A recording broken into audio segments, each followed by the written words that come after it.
नमस्कार साथियों, मैं हूं अनूप थपलियाल। साथियों, नैनीताल जिला पंचायत का चुनावी घटनाक्रम इस बार किसी बड़ी राजनीतिक जंग से कम नहीं रहा। खुलेआम अपहरण के आरोपों से लेकर हाईकोर्ट की दखलंदाजी और फिर गोलजू देवता से भी न्याय तक की गुहार लगाई गई और आखिर में आज टॉस से जीत तय हुई। साथियों, इस वक्त की सबसे बड़ी खबर नैनीताल से आ रही है। नैनीताल पंचायत अध्यक्ष के फैसले का इंतजार सभी लोग कर रहे थे और आखिर वह पल आ गया है, यानी कि अब फैसला हो गया है। नैनीताल जिला पंचायत अध्यक्ष पद के लिए कुल 27 सदस्यों को वोट डालना था, लेकिन अचानक से 5 सदस्य गायब हो गए। कांग्रेस ने तब यह आरोप लगाया कि इनका कथित अपहरण कर लिया गया है। हाईकोर्ट ने इन लापता सदस्यों को ढूंढने का आदेश दिया।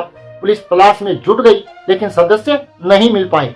नतीजा यह हुआ कि गुरुवार शाम 5 बजे चुनाव प्रक्रिया रोक दी गई और भले ही चुनाव की मतगणना पूरी हो गई थी, मगर नतीजों को तिजोरी में बंद कर दिया गया और फिर आज यानी कि मंगलवार को वह तिजोरी खोली गई, जिसमें अध्यक्ष पद पर भाजपा की प्रत्याशी दीपा धर्मवाल ने 11 वोट लेकर जीत दर्ज की है। तो वहीं कांग्रेस की पुष्पा नेगी को 10 वोट मिले हैं, 1 वोट रद्द हुआ है। लेकिन दोस्तों, असली ड्रामा तो उपाध्यक्ष पद पर हुआ, जिसमें भाजपा और कांग्रेस दोनों ही प्रत्याशियों को 11-11 यानी कि बराबर के वोट मिले और उसके बाद फैसला किस्मत के हवाले कर दिया गया। टॉस से फैसला करने पर किस्मत कांग्रेस के पक्ष में मुस्कुराई और देवकी बिष्ट उपाध्यक्ष बन गई। अब हम भाजपा की विजेता दीपा धर्मवाल की बात करते हैं। तो वह देवलचोड़ बंदोबस्ती सीट से जिला पंचायत की सदस्य चुनकर आई हैं।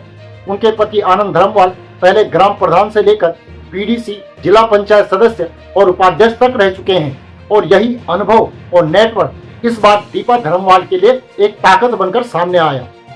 ये बहुत बड़ी जीत है हमारे लिए और मेरी व्यक्तिगत जीत नहीं है, ये मेरी भारतीय जनता पार्टी की जीत है, जिसने मुझे सपोर्ट दिया, समर्थन किया और मुझे अध्यक्ष के रूप में, प्रत्याशी के रूप में मुझे उम्मीदवार बनाया और मेरे साथ सब लोग जितने थे मेरे समर्थन, उनकी जीत है।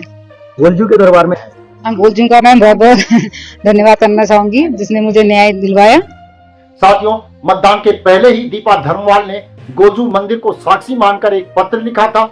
उनका वह पत्र सोशल मीडिया में खूब वायरल भी हुआ था, जिसमें उन्होंने यह आरोप लगाया कि उनके समर्थक सदस्यों को रात के भोजन पर बुलाकर गायब कर दिया गया है। सदस्यों के फोन बंद हो गए हैं और उनके प्रमाण पत्रों को भी कब्जे में ले लिया गया है। ये वही पत्र है जिसे आप हमारी स्क्रीन पर देख रहे हैं। इसमें दीपा ने साफ साफ लिखा है कि गोजू देव को साक्षी मानकर मैं न्याय की गुहार लगा रही हूँ। यानी पंचायत चुनाव का यह मामला देवालय और न्यायालय दोनों ही दरबारों में चल रहा था। नैनीताल जिला पंचायत की कुर्सी पर कांग्रेस का दबदबा हमेशा से रहा है। भाजपा से अब तक सिर्फ एक बेला तोलिया ने इस कुर्सी तक अपनी पहुंच बनाई थी और अब दीपा धर्मवाल भाजपा की ओर से इस पंक्ति में शामिल हो गई हैं। दोस्तों, इतना तो तय है कि नैनीताल का यह चुनाव अब इतिहास में दर्ज हो चुका है, क्योंकि यहाँ जिस तरह से सत्ता की बाजियां लगी, देवालय और न्यायालय तक प्रत्याशी पहुंचे, उससे यह चुनाव अब सिर्फ अपने नतीजों से ही नहीं बल्कि अपने रोमांचक होने के कारण भी याद किया जाएगा। तो साथियों, आज जो फैसला आया है, अध्यक्ष पद पर दीपा धर्मवाल विजयी घोषित हुए हैं, इस बारे में आपकी क्या राय है? कमेंट करके अवश्य बताएं। हमारे चैनल को सब्सक्राइब और वीडियो को लाइक और शेयर जरूर करें। अभी के लिए इतना ही। अगली वीडियो में जल्द ही पुनः मुलाकात होगी। तब तक के लिए नमस्कार।